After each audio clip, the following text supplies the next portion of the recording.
dicen que va a presentar tu novela a alguien que no conoces, te queda ahí el gusanito de, y si no le gusta, ¿qué va a decir? Pues, ¿no? Agradezco que te haya gustado y quiero decir que es un orgullo, un placer, como siempre, estar en Tijuana. Siempre he dicho que Tijuana es, como se quiera ver, el principio o el final de México. Aquí es donde empieza o donde termina México. Aquí es donde se hace la verdadera resistencia cultural. Aquí es la trinchera en donde todos resistimos.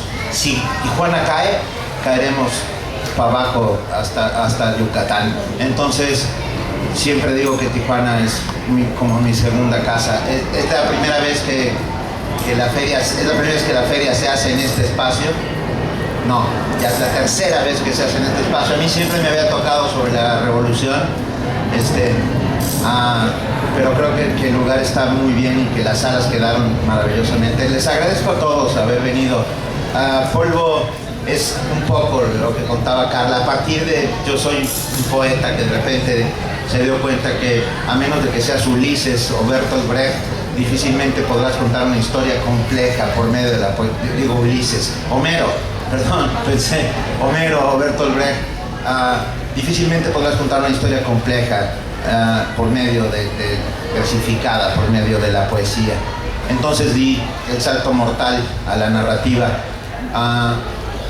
teniendo sobre mi espalda el buen peso de mi padre y de mi hermano. Yo dije, la madre, a ver si no resultamos demasiados taibos por kilómetro cuadrado en el terreno de la prosa y la gente me vaya a mandar mucho al carajo. Pero no sucedió así, y lo cual agradezco doblemente.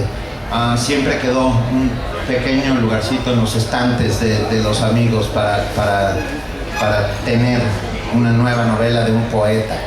Cuando es eso, ese salto al vacío, ¿no? Estás dentro de tu zona de comodidad, escribiendo lo que escribes toda tu vida, y de repente dices, ¿y por qué no? Y bueno, pues ¿y por qué no? Yo me atreví a escribirla, espero que muchos se atrevan a leerla, de eso se trata. Y la lógica es que la escribí desde la perspectiva del lector. No soy más que eso, soy un lector y como tal me asumo.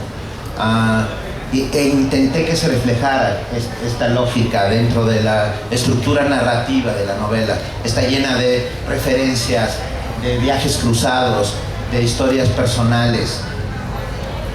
Les voy a contar un poco de dónde surge Polvo, y luego les diré por qué se llama Polvo. Polvo surge cuando estoy leyendo una biografía de Plutarco Elías Calles. Casi parece una perversión, pero no lo es. La estaba leyendo por motivos amistosos, la había escrito una amiga mía, y dije, bueno, y de repente encuentro una sola línea que dice, no es textual, pero contaba cómo el 8 de febrero de 1928, el tren presidencial El Olivo, el gran tren presidencial de Plutarco Elías Calles, se para en medio del desierto entre Saltillo y Monterrey, en un lugar llamado Espinazo, donde no había estación de ferrocarril, y se detiene y se queda 8 horas ahí. Yo dije, ¿y a qué carajo? Pero en Tijuana siempre he podido decir palabras, ok, ¿por qué carajo se para el tren presidencial en medio del desierto? Punto 2. Fue a ver, Calles tenía una cita con el niño Fidencio, el mítico niño Fidencio, que ya llevaba para entonces, para el 28, más de 5 años atendiendo personas y curándolas de diversos males por medio de la palabra de Dios y a través de su mano. Yo dije, a ver, no entiendo nada. Calles es el presidente que en 1925 le declara la guerra a la iglesia y se crea la famosa guerra cristera, que deja casi 200,000 muertos en el país. Para entonces ya llevaban más de 130,000 cuando Calles va a ver al niño Fidencio. Esto que parece absolutamente contradictorio, no lo es, en lo absoluto.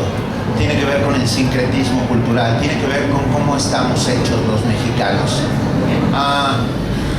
Entonces no me extrañó como le pudo haber extrañado a un historiador o a un sociólogo o a un académico. Yo lo que soy es un observador de la vida y dije, aquí hay algo mucho más grande de lo que se ve a simple vista. Y lo había. Voy por partes. La guerra cristera ya llevaba 150,000 muertos. El niño Fidencio es un personaje curiosísimo de Guanajuato, de un lugar llamado Iramuco, que acaba apareciendo allá arriba, en este principio de la frontera indómita,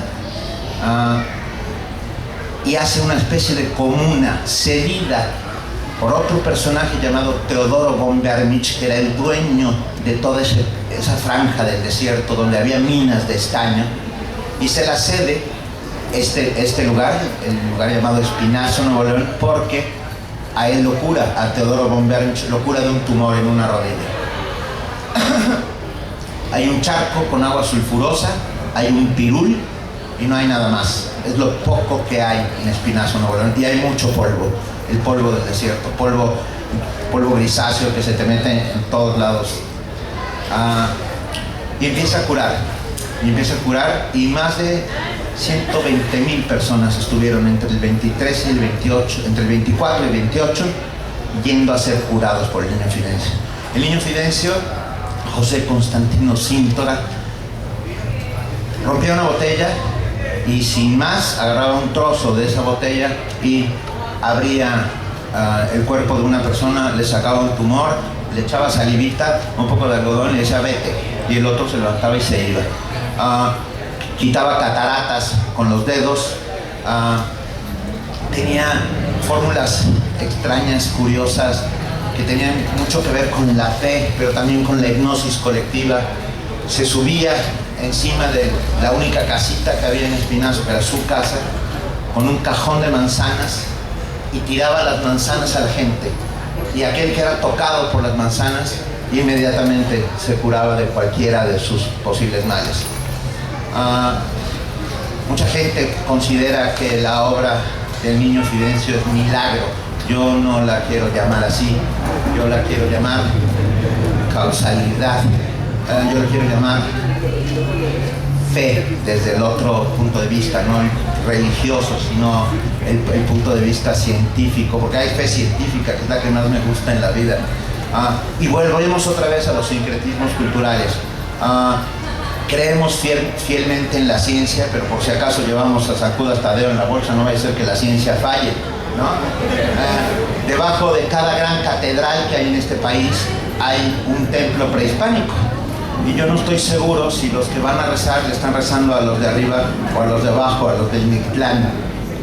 Estamos hechos de eso, somos una mezcla de todas estas cosas. Bien, a partir de esta idea, a partir de esta historia, a partir de que el tren presidencial El Olivo para y al presidente Calles le hace el niño Fidencio una cura exótica, por llamarlo menos, lo unta con miel, con gobernadora, que es una planta que también se da en Baja California, le pone hollín en el cuerpo y le da a beber una infusión de rosas de Castilla. Lo que no sabemos, y nadie sabe, y no está consignado en ningún sitio, me fui a meter al archivo Torreblanca. Torreblanca era el secretario de Plutarco Elías Calles, y no cuenta nada del viaje. Y nadie de los biógrafos, ninguno de los biógrafos de Calles, saben cuál es esa enfermedad a la que fue a tratarse Calles. Cada vez que estoy en una presentación, pido que si alguien sabe que me lo diga, por favor, para la tercera edición, porque me sorprende enormemente. Algunos infieren casi como chisme que era una enfermedad venérea. Otros piensan que tenía que ver con un tema renal. El presidente tenía dos médicos mexicanos y un médico alemán, y acaba muriendo de un tema hepático. Es muy curioso cómo va sucediendo toda esta historia. Pero bueno, a partir de esta lógica, a partir de este encuentro tan raro, tan de sincretismo cultural, voy para atrás y digo, ¿cómo cuento esta historia? Necesito un personaje para contar esta historia. Y entonces inventé a un periodista, que es no solo mi alter ego, ya llegó mi carnal. Él es mi hermano Rodrigo, que vive aquí, en Tijuana. Mi mamá no sabe que tiene un hijo en Tijuana, pero no... Ya se me fue el avión. Pausa dramática.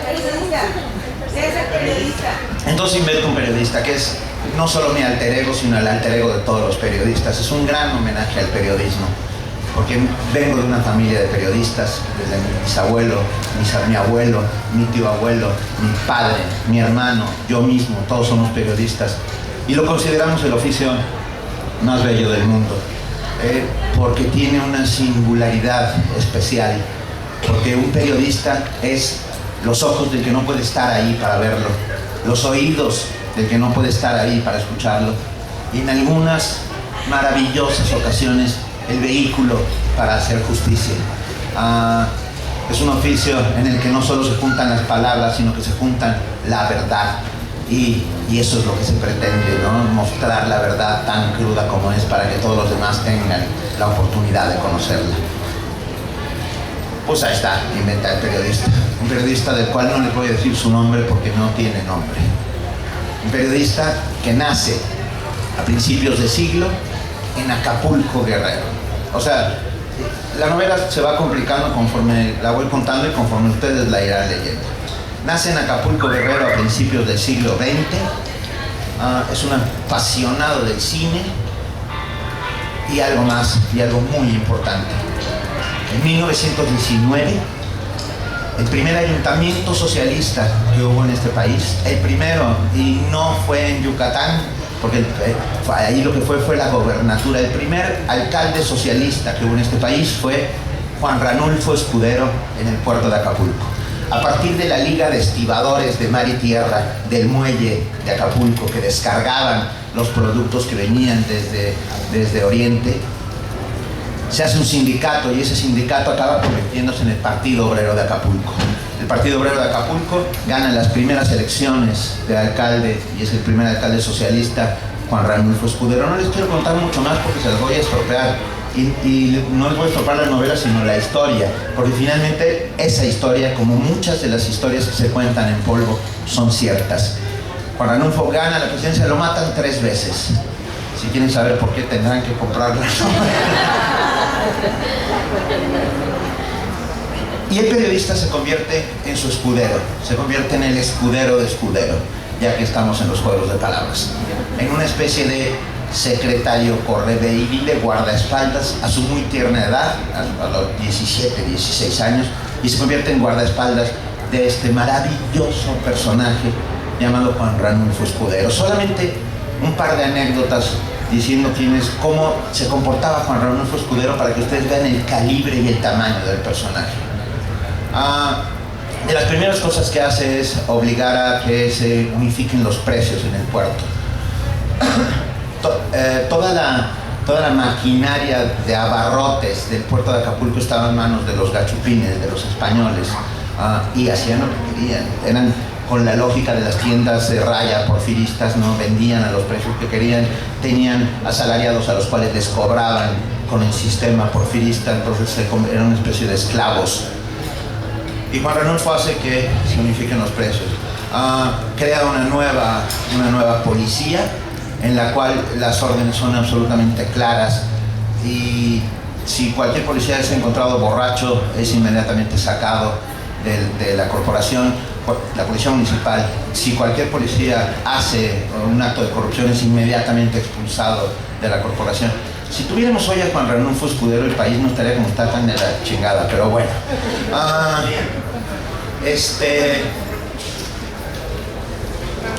Juan Ranulfo un día llega una viejita a decirle: señor, me mordió el perro del señor que vive en la esquina porque lo tiene suelto.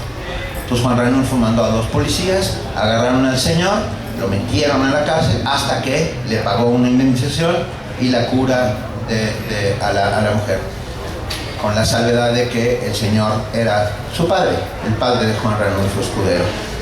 Un hombre que creía en la justicia como debe ser, a rajatabla, con las lógicas de nuestros mejores tiempos, de la reforma juarista. Un hombre de una sola pieza.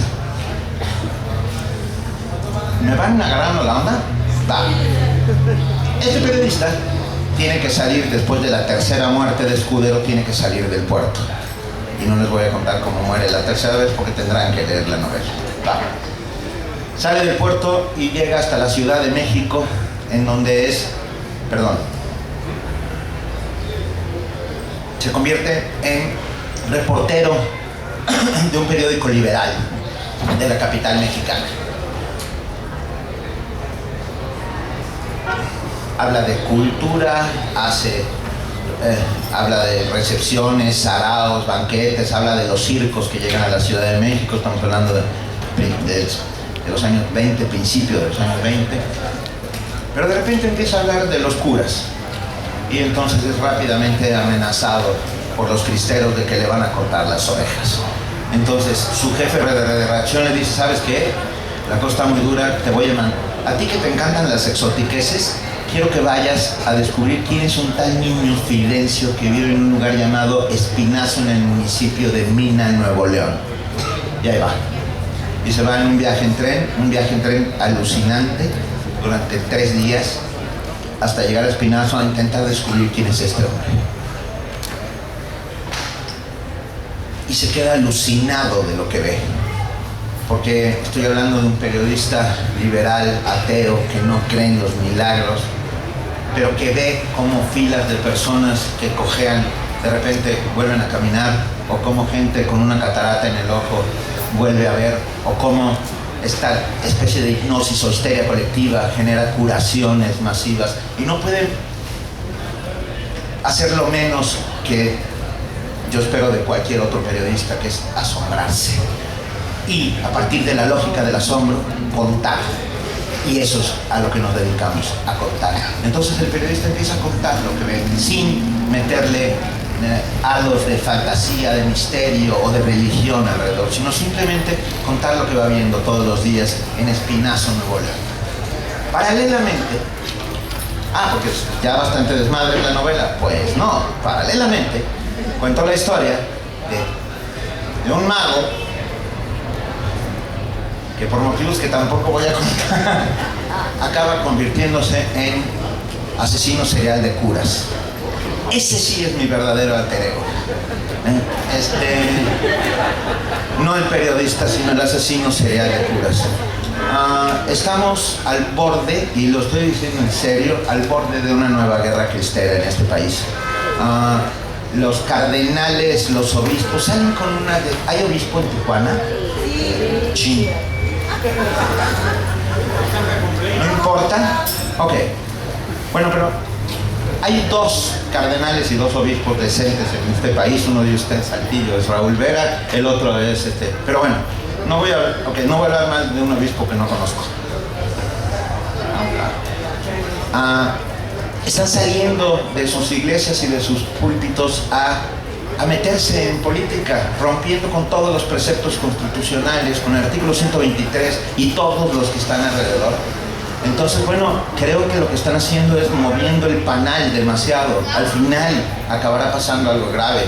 Si no se quedan callados, vuelven a su templo y se dedican a lo que tienen que hacer, que es salvar almas dentro de su grey, no salir a inventar cosas políticas. Y si lo siguen haciendo, muchos de nosotros estamos exigiendo tiempo, aire en sus púlpitos para hablar sobre lo que nos convenga a la hora que nos convenga. O sea, yo quiero por lo menos tener media hora en catedral una vez a la semana para tirar un rollo desde allá arriba, ¿no? Y decirle...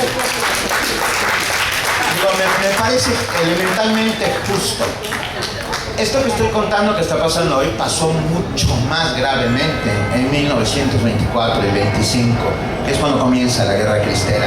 La Guerra Cristera no es un invento de Plutarco Elías Calles. Tampoco piensen que yo soy un defensor de Plutarco Elías Calles. Es otra historia. Quienes deciden cerrar los templos al culto son los propios religiosos, son los propios curas. No es el gobierno callista. El gobierno callista lo único que estaba intentando era concentrar lo que no hubiera misas al aire libre, sino que se ciñeran a los artículos y a los preceptos de la reforma, de las reformas juaristas y de las recién inauguradas Constitución del 17. Pero pues no. Bueno, a todo esto vuelvo al personaje que es un mago que por motivos que solo sabrán si leen la novela. Hoy vengo, ok. Motivos que solo sabrán si leen la novela, sabrán por qué empieza a matar curas. Pero de que tiene razón, ¿ok? Va. Ya es bastante más desmadre. Pues bueno, decidí que faltaba. Y entonces inventé a un personaje que se va a Italia a estudiar pintura, porque le encantan los renacentistas italianos, ¿no? Pero en media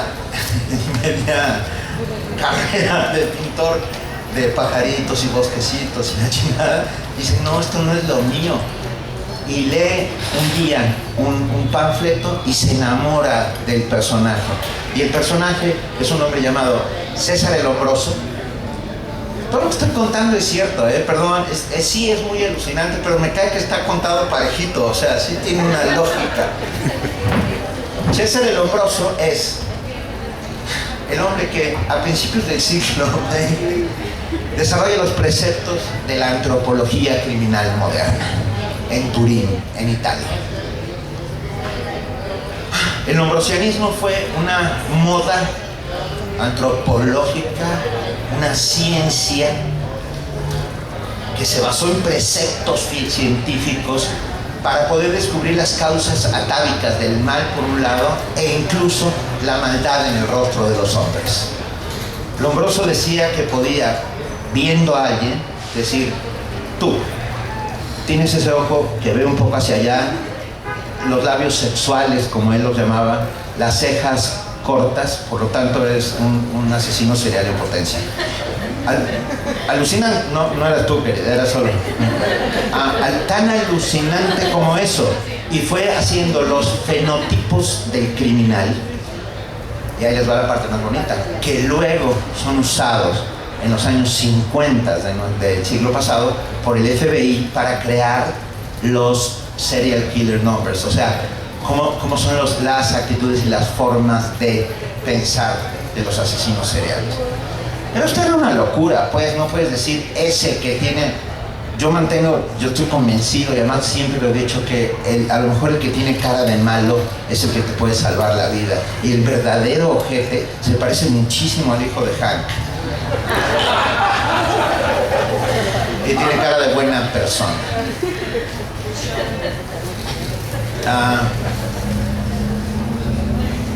De Juan, dije, el hijo de Juan.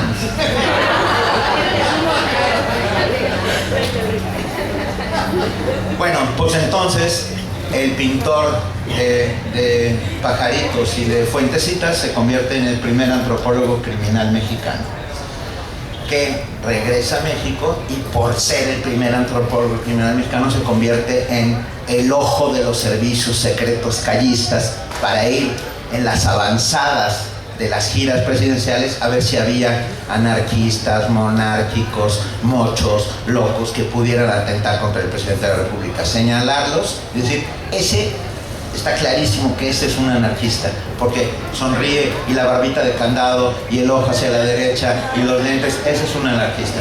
Y entonces, claro, le caía el servicio secreto, se lo llevaban, lo metían a la cárcel en el tiempo en que Calles estaba de ¿no te quieres sentar, carnal? Porque te puede agarrar el servicio secreto. Y entonces, bueno, el caso es que es tan enloquecido como esto, y bueno, esto también se mezcla en la novela. La novela tiene un 80% de verdad y el 20% necesarísimo de la ficción de la carnita de la literatura para convertirla en algo leíble, porque si no acaba siendo un libro tétrico de historia que cuenta fechas y datos y no dice 26 de junio de 1909 muere Escudero. Pues no, coño, los personajes son de carne y hueso, tienen claroscuros, aquí no hay malos y buenos, son seres humanos. Me dijeron que no se podía fumar en esta feria. Ese silencio fue muy conmovedor. Ok, eso es polvo. ¿Por qué se llama polvo? Polvo tiene implícitas dentro del nombre una serie de locuras y elucubraciones. Es el polvo de la liturgia católica que genera esta guerra cristera, el polvo eres y en polvo te convertirás. pero también es el polvo de la utopía socialista reencarnada en la maravillosa soneto de Francisco de Quevedo y Villegas del Siglo de Oro, que dice: polvo seré, más polvo enamorado. Después de muerto, seguiré enamorado. Seré polvo, pero seguiré creyendo en lo que creo. Creo que esto es vital e importantísimo. Y el tercero es el polvo, que muy bien contaba Carla, que hay en los caminos que van desde la Ciudad de México hasta Espinazo, Nuevo León. Es el polvo rojo zacatecano, es el polvo del Bajío y es el polvo del desierto de este que también llega hasta aquí. Es una novela histórica, sí, pero sobre todo es una novela escrita por un lector para encontrarse con otros lectores. Ese es mi fin y esa es mi idea, ¿no? Convertir la novela y el libro en este puente de plata entre el que está del otro lado y yo mismo. Y no espero mucho más que eso. Eso es lo que espero. Espero poder encontrar, porque sin el otro no existo y no existe nadie. Eso es polvo. En poquísimas o en muchísimas palabras, eso es polvo y esto es lo que pretendí con polvo.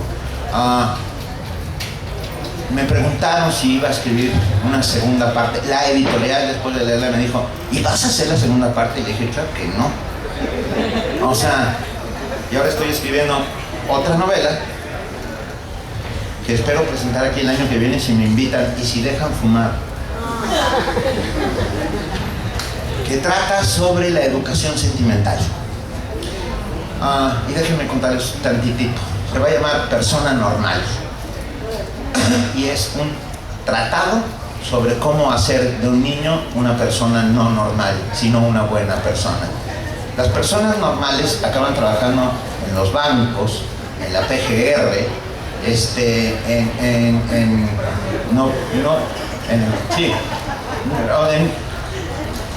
y yo lo que pretendo y lo que propongo es que todos vivamos vidas extraordinarias, ¿no?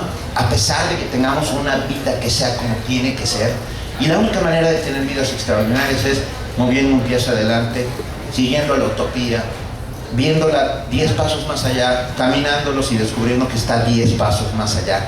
Y descubriendo que para eso sirve la utopía. La utopía sirve para caminar 10 pasos y 10 pasos y 10 pasos y 10 pasos y caminas para siempre. Es un gran homenaje a los libros. Para vivir vidas extraordinarias, la mejor manera de hacerlo es con los libros. Es un libro de libros. Mejor primero léanla y luego aplaudan, porque como salga de la chingada.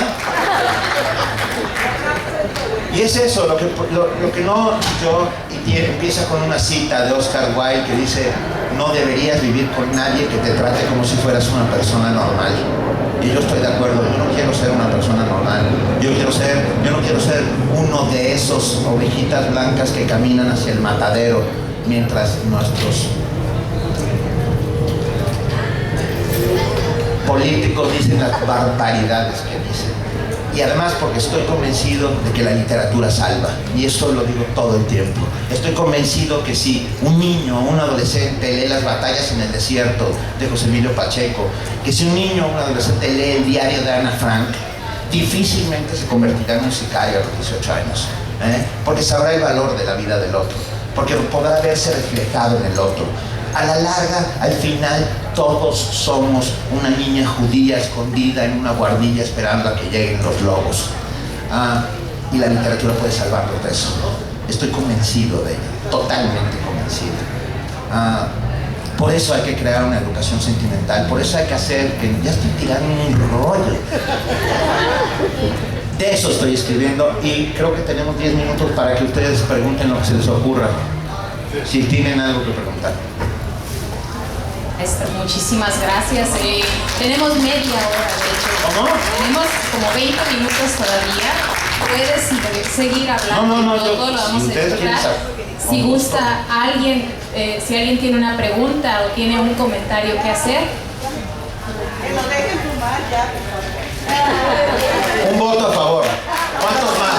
2, 3, 4. ¿Quién está en contra de que me dejen fumar? Usted está en contra y está lejísimos, imagínense. Bien, por un solo voto en contra no lo haremos. Pregunten lo que quieran, si alguien quiere saber algo, si alguien quiere saber sobre polvo, si alguien tiene algún comentario, Si alguien piensa que estoy demasiado loco y hay que hacer otra novela mucho más fácil, Bueno, aquí dígalo ahora. en la mesa tenemos este comentario. Carla. Hay un personaje que me parece muy enigmático en la novela. Creo que es el que me enamoró más. Es esta mujer que llega también a Espinazo, que lleva un niño deforme, del que nunca se sabe más, y también de ella solo aparecen pinceladas en la historia. Me gustaría a mí que nos platicaras cómo surgió ese personaje, qué es lo que te llevó a armar. Gracias, es una muy buena pregunta porque es un personaje clave en toda la historia. Una mujer que de repente aparece en el mismo vagón que va viajando hacia Espinazo a ver al niño Fidencio y lleva un niño deforme entre los brazos para ser curado por el niño Fidencio. Pero es que si cuento más lo voy a estropear, pero bueno, de repente el niño desaparece y ella sigue por ahí. Y ella acaba siendo, es que si lo cuento sí lo voy a estropear. Ella acaba siendo una agente, no lo voy a decir. Pero es muy, pero ok. Pero entonces sí lo compras. Ok, va, no lo digo. Pero sí es un personaje muy importante. Es curioso, me preguntaron por qué tiene pocas personajes femeninos la novela. Eso me pregunto yo también, todo el tiempo. ¿Será que tiene que ver con el tiempo y la época? Cuando empecé a buscar personajes femeninos, eran demasiado desdibujados.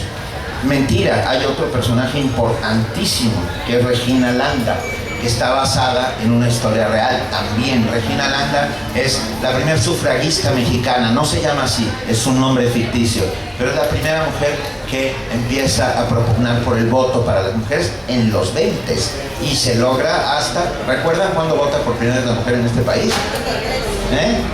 En 53, o sea, 30 años después. Pero esta es la primera que viene con estas ideas de decir, oye, somos iguales, y el periodista dice, no, tú eres mucho más guapa. No somos iguales en ese sentido, en todo lo demás sí, y considero que tú podrías ser lo que quieras, presidente de la República o lo que tú quieras. Sí, hay pocos personajes femeninos porque el tiempo y el espacio y el momento no me daba para muchos más. Me hubiera gustado hacer más personajes femeninos. Yo espero que una parte femenina que salga, sin duda creo absolutamente en la igualdad de género, absolutamente. Es más, puedo decir que no solo eso. En nuestra oficina, y tengo testigos, el 90% de las compañeras que trabajan ahí son mujeres. Solo somos bien pocos hombres y la mayor parte de mujeres. Y les digo algo, por eso funciona esa pinche oficina. Lo tengo clarísimo. Y la verdad es que estamos muy orgullosos de cómo funciona, además porque funcionamos como una cooperativa. Es que Fabiola trabaja conmigo y por eso ya parece reunión de alcohólicos anónimos. Soy Fabiola y trabajo con... ¿Alguien más quiere? Sí, por favor.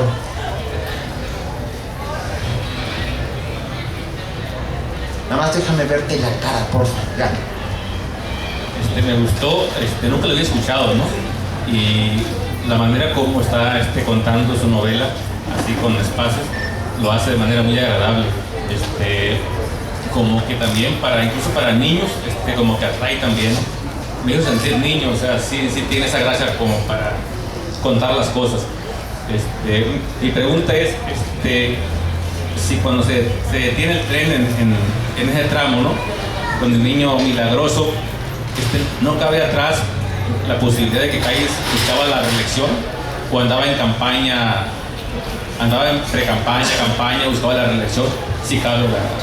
Es una muy buena pregunta. Cabe la posibilidad. El turco Calles, como lo llamaban, el ateo Calles, el demonio Calles, tenía a sus hijas en un colegio de monjas. Vuelvo a la misma historia. Estamos hechos de esta mezcla, ¿no? De juarismo y reformismo, y de pensamiento mágico y de pensamiento de materialismo. Y dijo, ya me voy a meter. Pero de eso estamos hechos. No pensaba en la reelección porque tenía muy claro, y además no era el peor lugar del mundo para intentar pensar en la reelección. en medio del desierto de Espinazo, no creo que ni se votara, ¿me explico? O sea, no le iba, además todo, no hizo un gran despliegue, no fue a promoverse, fue muy subrepticiamente, no fue un gran despliegue. Llegó el tren, se paró, estuvo 6 horas, hablaron de algo los dos. Hay 6 o 7 cartas en el archivo Torreblanca, cartas que le envía el niño Fidencio a Calles, pidiéndole que haya, porque le intentaron cerrar 3 o 4 veces el campamento, las autoridades sanitarias del municipio de Mina. Era un municipio que estaba recién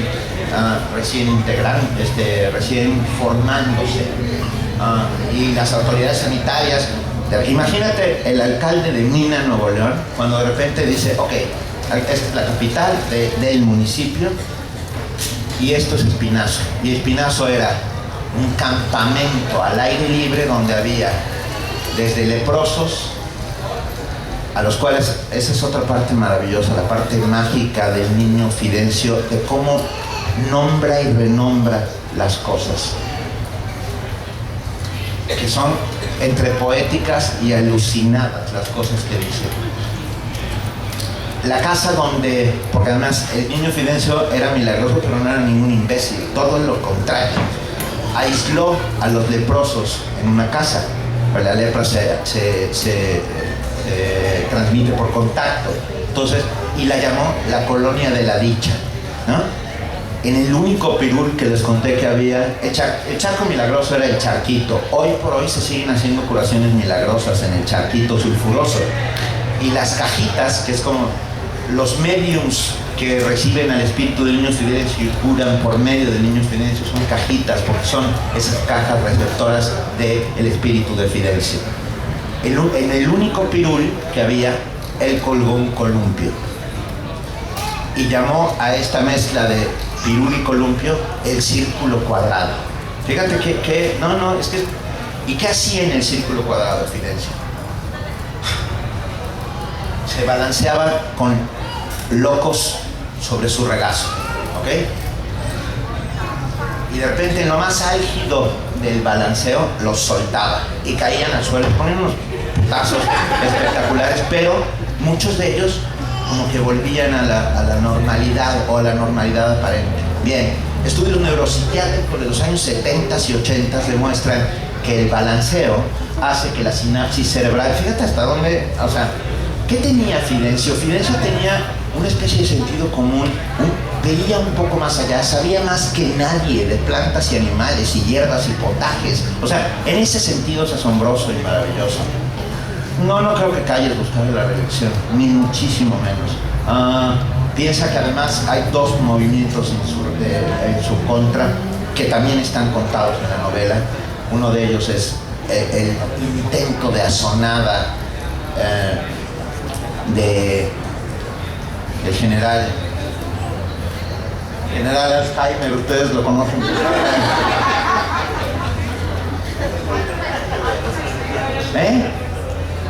Porque la rebelión sedillista es luego. Perdón, acabo de tener un...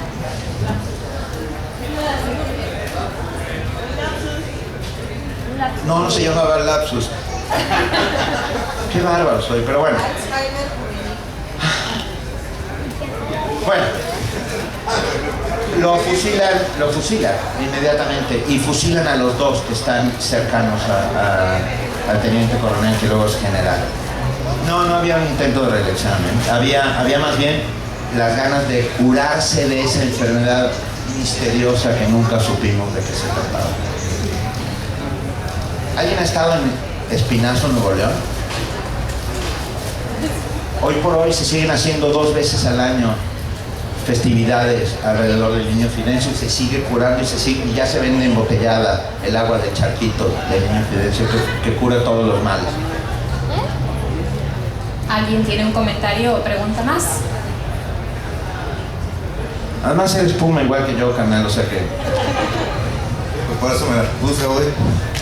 Yo nada más para hacerte el comentario de pues, felicitarte por la novela histórica. Yo quiero hacer el comentario que para mí me ha funcionado conocer mejor la historia de mi país, por medio de la novela histórica, más que los libros de la primaria, secundaria, donde te cuentan si acaso yo creo un 1% y si los hacemos, o sea, los muchachos leer libros como los tuyos, como los de el del águila y la serpiente, van a vivir en una mentira los niños. Entonces yo pienso que esos son los tipos de libros que deberían de poner en las escuelas, y todos los que editan la Secretaría de Educación Pública quemarlos a la regada, porque o sea, te cuentan un 1% nada más. Entonces, ¿qué caso tiene? Tiene toda la razón.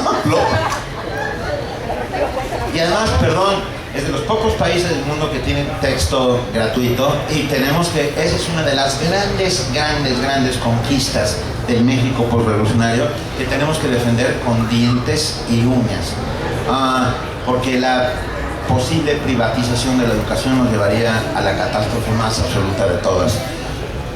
Pero entiendo lo que quieres decir. Creo que yo iba a ser historiador. Este podría ser casi también el inicio de una plática en Alcohólicos Anónimos. Yo iba a ser historiador. ¿Y sabes por qué no soy historiador? Porque tuve una maestra de historia que se empeñaba en que yo me aprendiera fechas más que contextos, ¿no? Entonces teníamos un bonito sistema. Ella todos los meses me daba una hoja en blanco, yo ponía mi nombre, ella decía el tema y yo le entregaba la hoja en blanco. Mi muy singulera. Eso, mi muy singulera manera de decir que no estaba de acuerdo con sus clases. Reprobé los 3 años de prepa de historia y los pasé con 10 en cada uno de los extraordinarios. Y adquirí una frase maravillosa que me acompaña desde entonces y desde un poco antes, y que sigo usando todos los días. Es una frase de Mark Twain, el autor de Huckleberry Finn, de Tom Sawyer, que dice, y que yo tengo grabada, me la voy a... En Tijuana hay buenos tatuadores, ¿verdad? Me cae de madre que me la voy a grabar en la espalda. Mi educación se vio interrumpida por mis años escolares. Estoy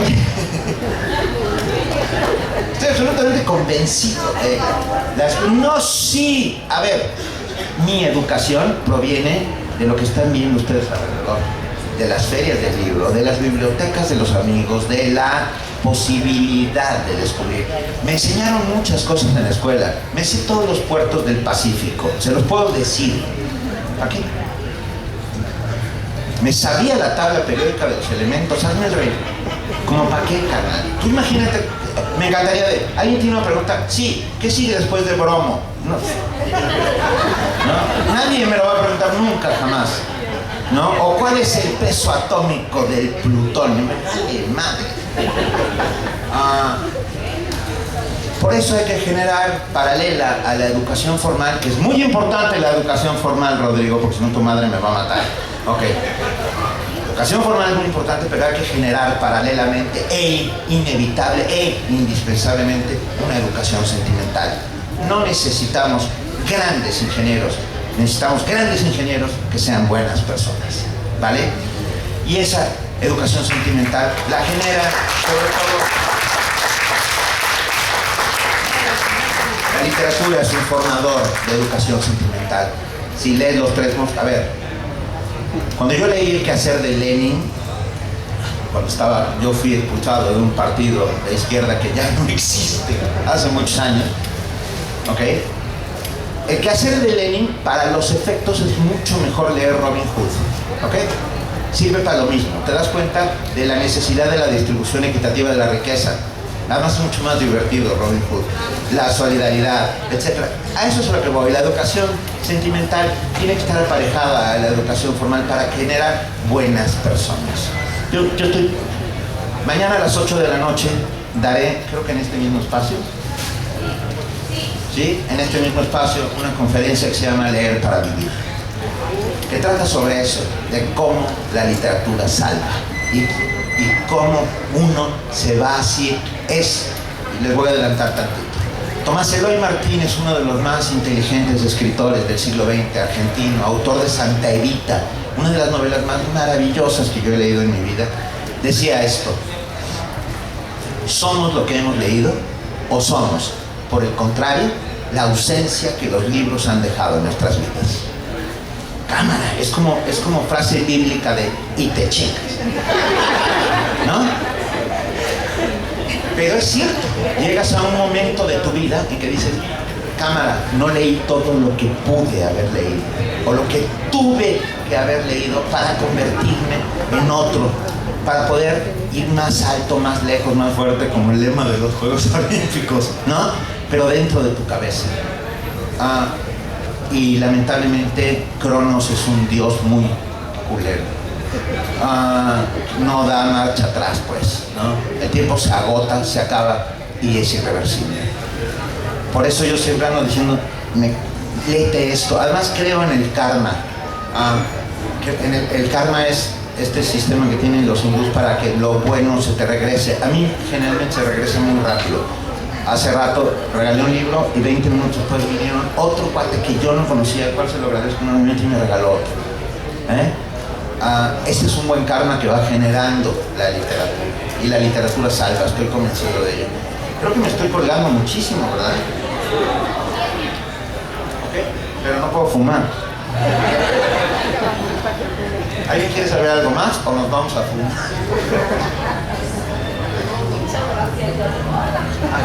Gracias. ¿Alguien más?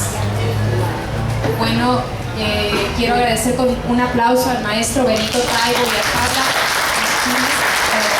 Robles por su participación, interesante participación, y queremos entregar un reconocimiento a Benito Taibo por su valiosa participación en el programa de la 29ª Feria del Libro de Tijuana, realizado del 13 al 22 de mayo del 2011. Firma Elsa Arnaiz Rosas, directora del Instituto Municipal de Arte y Cultura. Y